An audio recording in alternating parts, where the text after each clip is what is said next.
Drivers aren't in the clear just yet. As Rachel mentioned, another system is moving in with more cold and snow. Yeah, continuing our team coverage, KRDO News Channel 13's Emily Allen joins us live.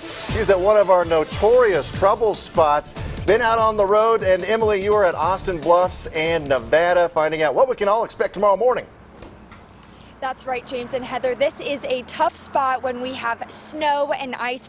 This is definitely not a hill that you want to drive on. We see lots of people spinning out and spinning, twisting and stuff. But right now, things are looking okay. We do see the roads are wet, a little slippery, but we're not seeing some of that buildup of snow like we did see earlier this morning.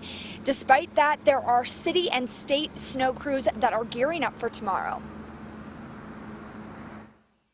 So do the pileups. They're pretty slippery. The snow is a shock for this former Texan. I pulled out this morning, immediately got stuck. Haven't seen snow in 20 years. Drivers have seen a lot of snow, and if you've driven in the Broadmoor Bluffs area, you've seen even more. Here in this neighborhood, there's more than 12 inches of snow that's fallen. They're manageable right now. But later on, when it starts to freeze, it's going to be bad. The city of Colorado Springs is waiting to see what this next system brings. Then it will decide how many trucks to send out in the morning. We'll have approximately 45 units out again, and then as needed, midnight, we'll do the same thing all over again. It's been slippery and slow on the streets.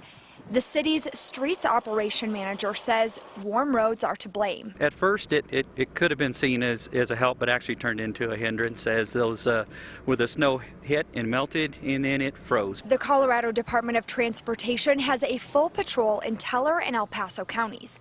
The Plows will continue their rounds through the morning drive. But for some, this weather just isn't a big deal. You're wearing flip-flops. I Why am. are you wearing flip-flops? I'm a native from the East Coast, so, I'm used to the cold. One driver says at the end of the day, you just have to remember. It's Colorado. What can you do? He says the key is to plan ahead and take it slow.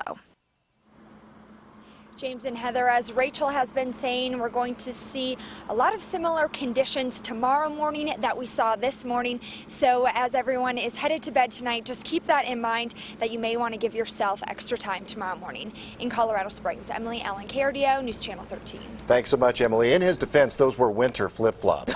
Just so I guess everybody so. knows there. Yeah. Yikes. Hey, let's